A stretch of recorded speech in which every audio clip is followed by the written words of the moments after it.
L'échiquier international, soyez les bienvenus. Raza pilonnée pratiquement toutes les heures malgré l'indignation internationale. Cette mort palestinien déplorée seulement pour la journée d'aujourd'hui, pas l'ombre d'un cessez-le-feu. Et quant aux menaces de Joe Biden de stopper toutes les livraisons d'armes, aucun signe probant allant dans ce sens. Les bombardements sionistes, le massacre sioniste s'effectue avec des armes américaines, un truisme que de le dire. 14 000 munitions américaines pour chars d'assaut Markava ont été livrées dernièrement. C'est plus qu'une complicité de Washington dont on parle ici, mais une forte implication vitale même pour l'armée coloniale. Une armée qui est équipée à 100% par les armuriers US. La plupart des composants de destruction utilisés depuis octobre, voire même avant, proviennent des usines d'armement américains. On en parle, on ne parle pas seulement que de matériel offensif, mais également de matériel de destruction totale. On pourrait d'ailleurs calquer le schéma sur le cas ukrainien, voire même le cas taïwanais. La guerre fait recette du côté des armuriers américains. On parle d'une bagatelle de 700 millions de dollars de munitions pour tanks et 500 millions pour véhicules militaires tactiques, pour un plan d'aide de 95 milliards de dollars en tout, dont une tranche dédiée, une tranche élevée à 13 milliards de dollars pour l'entité sioniste seulement, que Joe Biden a réussi à approuver dernièrement. Oui, la guerre rend certains riches, voire très riches, certains qui proviennent du complexe militaro-industriel appelé également la machine de guerre américaine. C'est le sujet du jour, à tout de suite.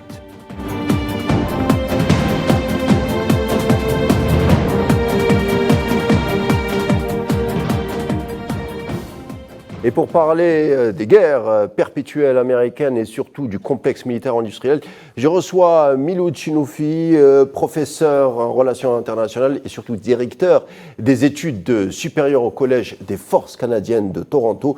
Bonsoir Miloud Chinoufi, bonsoir professeur Chinoufi, merci d'être des nôtres. Merci pour l'invitation. C'est un plaisir. Alors, professeur Chinoufi, avant de dérouler le sujet du jour, un mot sur les universités américaines qui bouillonnent par rapport aux événements qui entachent Raza. On parle des universités américaines les plus prestigieuses, pas uniquement des étudiants, même des professeurs s'invitent aux manifestations. Déjà un mot de prime abord sur ce soulèvement des étudiants, cette manifestation pour défendre les intérêts des Palestiniens. En fait, c'est une prise de conscience qui est tout à fait remarquable. Il existe toute une tradition de la contestation sur les campus américains qui remonte à très loin, notamment aux années 60, lorsqu'il était question de s'opposer à la guerre du Vietnam, lorsqu'il était question de soutenir la lutte des Noirs pour les droits civiques. Et à vrai dire, les campus américains ont toujours été un bastion pour les luttes progressistes, qu'il s'agisse de la lutte pour les droits des femmes, pour la lutte des droits des minorités, etc. Donc, ce n'est pas tout à fait étonnant. En même temps, c'est un peu étonnant parce que les mouvements progressistes ou libéraux aux États-Unis étaient jusqu'à tout récemment dominés par une idée tout à fait paradoxale selon laquelle le libéralisme ou l'universalisme des valeurs libérales comme les droits humains ou le droit international doivent s'appliquer partout à l'exception des Palestiniens.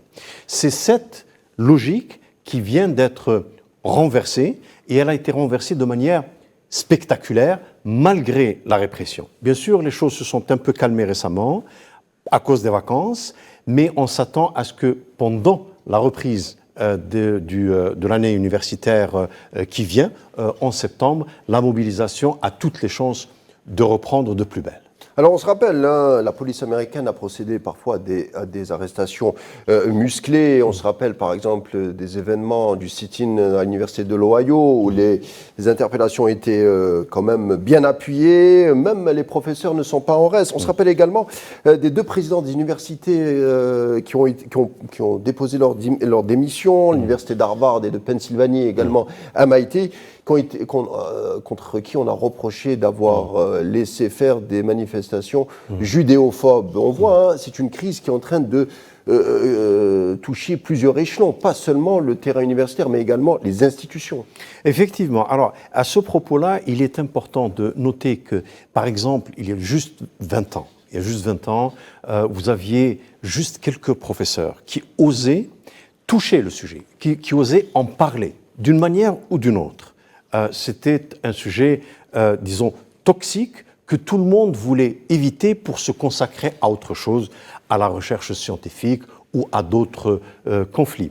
Les cas du professeur de l'Université de Chicago, John Mearsheimer, et du professeur de Harvard, Stephen Walt, étaient un cas exceptionnel, puisqu'ils ont écrit un article puis un livre intitulé « Le lobby israélien », dans lequel ils ont expliqué pourquoi est-ce que le néoconservatisme qui domine la politique étrangère américaine était nourri par ce lobby, et ils l'ont bien décortiqué, ils l'ont déconstruit, montré quels sont les groupes qui appartiennent et qui agissent en son nom. Il n'y a pas uniquement des organisations juives, c'est ça qui est important, et c'est la raison pour laquelle il l'appelle le lobby israélien au lieu de l'appeler le lobby juif, puisque vous avez effectivement des groupes extrémistes chrétiens qui sont dans ce lobby-là, et c'est précisément ce lobby qui s'est mobilisé contre les présidents d'université, et les deux que vous avez cités, celle de Pennsylvanie et celle d'Harvard, n'étaient pas connus pour être des amis des Palestiniens, mais ce qu'on leur a reproché, c'est de ne pas avoir poussé la logique jusqu'à la répression, et c'est pour cette raison-là qu'elles ont perdu leur emploi. Et c'est cela qui a intimidé d'autres présidents d'université qui ont, contrairement à leurs confrères des années 60 qui ont refusé d'appeler les services de l'ordre pour réprimer les manifestations contre la guerre du Vietnam, eh bien, cette fois-ci, on a fait appel soit aux forces de l'ordre, soit aux services de sécurité des universités pour réprimer les manifestants. Et si vous permettez, à ce propos, vous avez effectivement évoqué les professeurs, cette image d'une professeure qui approche de la retraite, qui était traînée, menotte aux mains par un agent des forces de sécurité cagoulé, est une image qui tranche avec le discours que les Américains ont sur eux-mêmes en termes de liberté académique et de liberté d'expression, et tranche radicalement avec le récit narratif qu'ils essayent de convaincre le monde pour les même la Constitution américaine. Oh, exactement. L'amendement de la Constitution américaine qui sacralise la liberté d'opinion. Exactement. Vous savez, quand vous prenez toutes les démocraties libérales ou les régimes qui se présentent comme tels, disons que la Constitution américaine est la plus permissive en termes de liberté d'expression. Vous n'avez pas aux États-Unis ce que vous avez ailleurs, par exemple au Canada, le hate crime, par la parole, donc le crime de haine par la parole. L'opinion criminalisée. Voilà, ça, vous ne l'avez pas. Ça ne veut pas dire que la censure n'a jamais existé, Bien puisque sûr. quand vous lisez juste l'histoire de CNN, vous avez au moins 2 journalistes qui ont perdu leur emploi. Il y en a un parce qu'il avait dit que la guerre de 2006 n'a pas été déclenchée par les Palestiniens ou par le Hezbollah, et une autre parce qu'elle avait dit un mot correct après le décès d'un leader du Hezbollah. Les deux ont perdu leur emploi. Alors justement, on arrive au cœur de notre sujet du jour. Finalement, cette opinion étudiante américaine et leurs tuteurs pédagogiques, leurs professeurs, disent une seule et même chose, c'est-à-dire que la guerre écorne peut-être le fondement de la liberté, le fondement de la Constitution, le fondement de la démocratie. La preuve avec les réactions des services d'ordre qui empêchent les gens de se rassembler, c'est un vieux problème aux États-Unis, c'est-à-dire comment faire un équilibre entre la guerre, l'économie de la guerre, et la liberté d'opinion. Ça n'a jamais fait bon ménage. Regardez, lorsque la guerre dépasse le cadre de la défense, elle devient problématique. Lorsque la guerre est agression, comme ce fut le cas en Irak, comme ce fut le cas en Libye, en Syrie, et comme c'est le cas aujourd'hui en Palestine, il est clair que tout espace de liberté va être occupé par des forces qui vont s'opposer à cette guerre-là. Et c'est ce qui s'est produit aux États-Unis depuis les années 60, chaque fois qu'une guerre injuste, comme la guerre du Vietnam se produisait, vous avez cette mobilisation. Mais les forces qui tirent profit de la guerre, profit idéologique, c'est le cas des sionistes, c'est le cas du lobby israélien, mais également profit financier, vont faire en sorte d'essayer d'imposer dans l'espace public lui-même la naturalité, si vous voulez, de la guerre, comme quoi la guerre perpétuelle, la guerre permanente est quelque chose d'absolument nécessaire. Et justement, la guerre, donc fer de lance du complexe militaro-industriel qui ruine donc le socle démocratique, en tout cas qui l'écorne, même la liberté, voire même la puissance publique, ça a été aussi mis en exergue lors de son discours d'adieu par un certain Eisenhower en 1961, lui-même qui avait dit, qui avait prévenu que le complexe militaro-industriel était en train de prendre une proportion gigantesque, que même le législateur dans le futur ne pourrait pas le canaliser. En fait, ce que Eisenhower avait dit à l'époque s'est concrétisé par la suite. En fait, ça s'était concrétisé sous sa présidence, même si c'était un homme de fort caractère. Qui était général aussi. Oui, absolument. Pendant la Deuxième Guerre mondiale, il n'était pas connu pour être un enfant de cœur, mais malgré cela, disons que son bras a été tordu et à l'époque, le budget militaire avait atteint la moitié du budget fédéral américain. Ce n'est plus les mêmes proportions aujourd'hui, mais l'influence du complexe militaro-industriel américain est beaucoup plus importante qu'elle ne l'était à l'époque de Eisenhower, donc sa prévision s'est concrétisée. Mais pardonnez-moi, M. Chenoufi, Eisenhower aussi touche un point très important. Il dit que ce complexe pourrait même avaliser, phagocyter la liberté, la démocratie, qu'on ne pourrait plus l'arrêter s'il prenait encore plus d'importance. C'est le cas, et on peut discuter de la manière avec laquelle c'est fait. D'abord, le complexe militaro-industriel est fait d'un certain nombre d'entreprises, notamment 5, qui sont importantes dans la production de l'armement, des systèmes de défense, les avions de chasse, les armes nucléaires, etc. La nanotechnologie. Exactement. Donc là, vous avez Boeing, Lockheed Martin, Northrop et deux autres.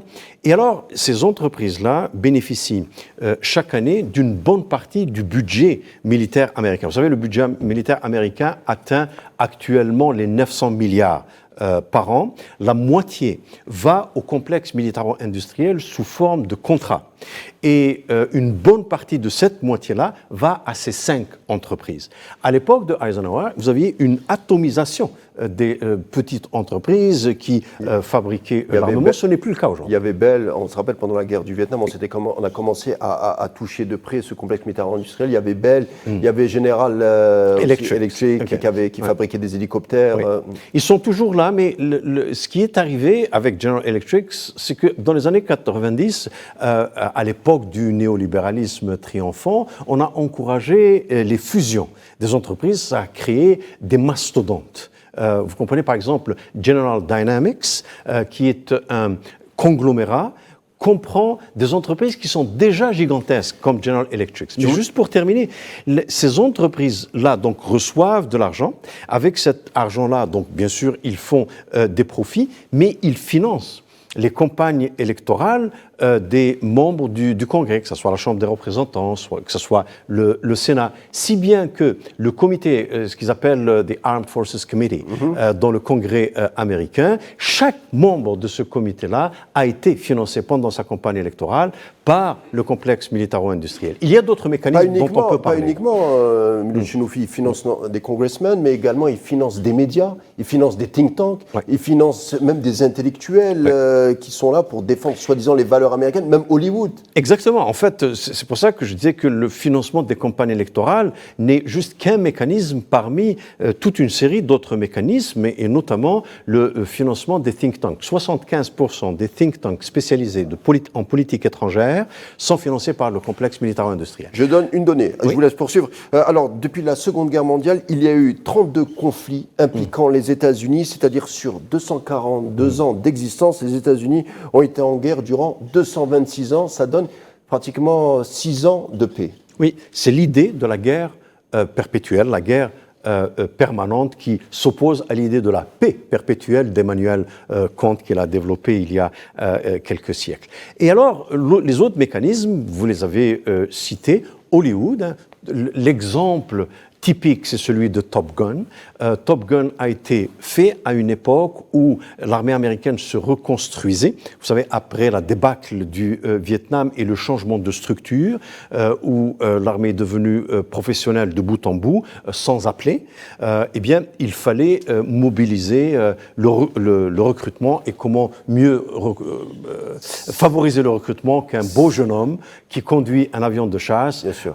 Et bien entendu... C'était les retours du Faucon au sein du bureau ovale, c'était les années Reagan. Exactement. C'était le cinéma de Reagan. C'est ça. Et puis après la fin de la guerre froide, les néoconservateurs se sont emparés de la politique étrangère américaine. Et leur idée est de dire quelque chose de très simple. Notre grandeur fait en sorte que nous avons des responsabilités dans le monde et ces responsabilités ne peuvent être assurées qu'à travers la guerre et la guerre permanente. C'est une forme de messianisme. Ah oui, mais le néoconservatisme est un messianisme. Et ce messianisme est encouragé notamment par des intellectuels ou des journalistes israéliens qui disent toujours aux Américains, lorsqu'ils sentent que les Américains se retirent un petit peu, par exemple après la Somalie ou après la débâcle en Irak, que c'est un signe de faiblesse, que les États-Unis doivent s'affirmer, sinon ils seront dépassés par la Chine, par la Russie. Même etc. après la chute de l'Union soviétique, oui. On se rappelle du PNAC, le projet For a New Century, qui disait que les États-Unis devraient plus engranger de la force militaire, ils pourraient perdre leur place d'empire.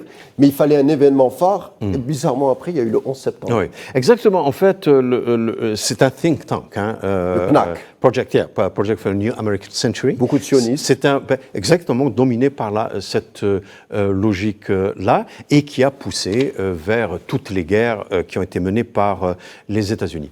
Mais je crois aussi qu'il est important de comprendre comment se fait la censure dans un pays où la loi garantit la liberté d'expression.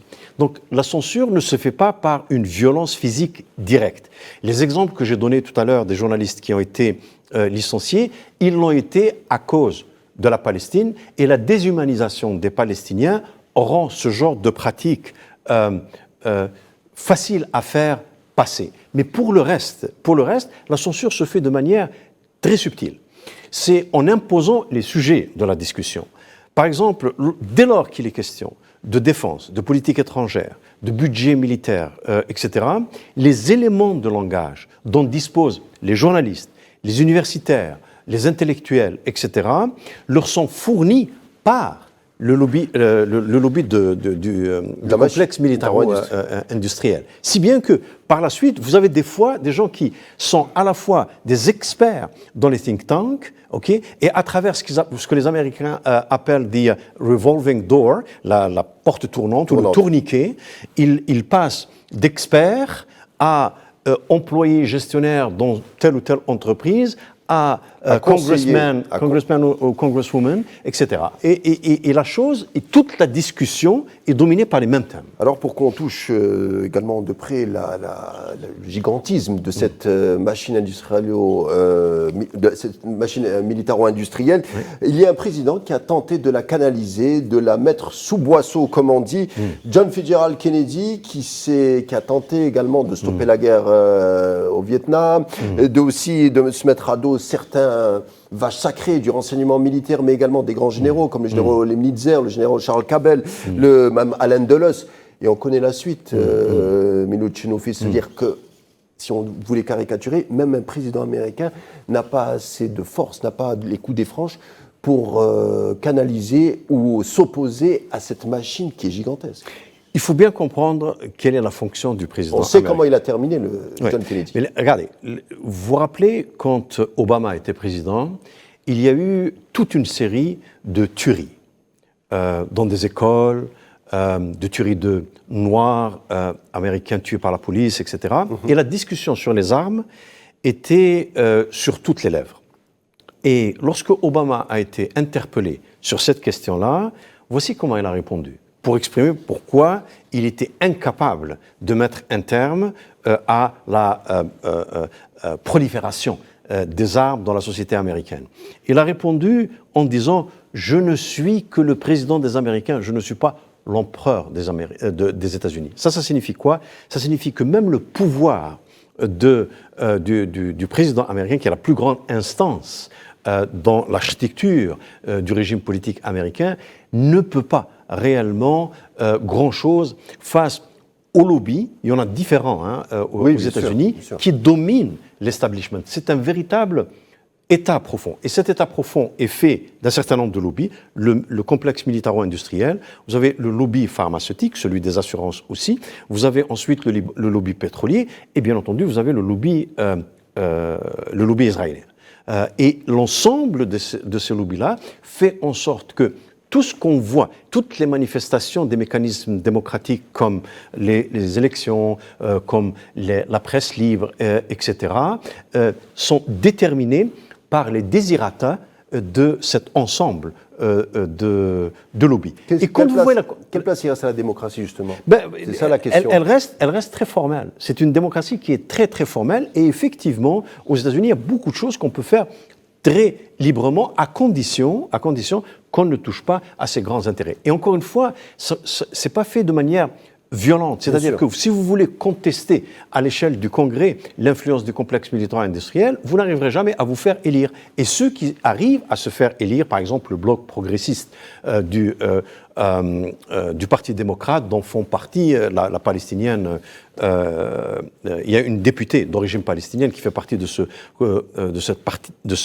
groupe de députés progressistes, eh bien, ils n'ont pas accès ni au comité sur les forces armées, ni le comité des affaires étrangères, etc. Alors justement, dans cette machine de guerre américaine, il y a aussi un acteur qui joue un rôle essentiel. Les universités, 70% des projets de recherche militaire sont effectués au sein des universités et sont financés par le Pentagone, comme le Boston College, qui est son lien avec l'armée de l'air. On a l'université Massachusetts Lowell qui développe les monotechnologies. On a l'université de Tufts de Boston également qui fait des recherches dans l'amélioration cognitive des soldats, pareillement à Princeton, MIT, Stanford, Harvard, Johns Hopkins.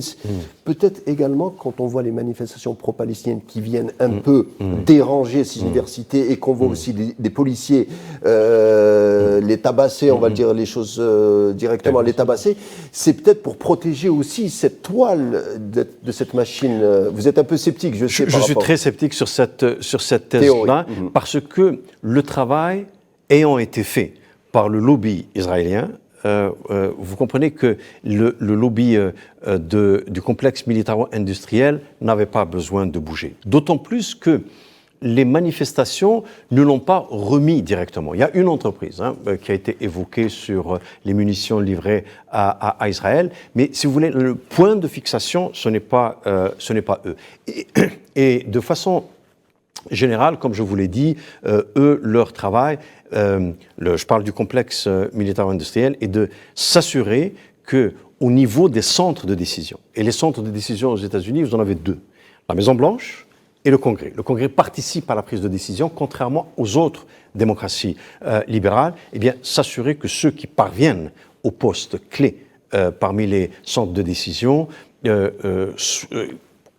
véhiculent les idées qui leur sont soufflées par le complexe militaro-industriel. Alors, Milou Chloufi, dernière question rapidement. Que vaut le législateur, que vaut le politicien, que vaut la démocratie, que vaut le vote quand on a cette toile de ce super pouvoir, ce méta-pouvoir qui est gigantesque, qui s'oppose à qui s'oppose à l'opinion, qui s'oppose aux citoyens, qui s'oppose aux droits finalement? En fait, regardez, comme je l'ai dit, la démocratie reste très formelle aux États-Unis parce qu'elle est dominée par des centres d'intérêt. Donc, la remise en cause de l'idéal démocratique est là.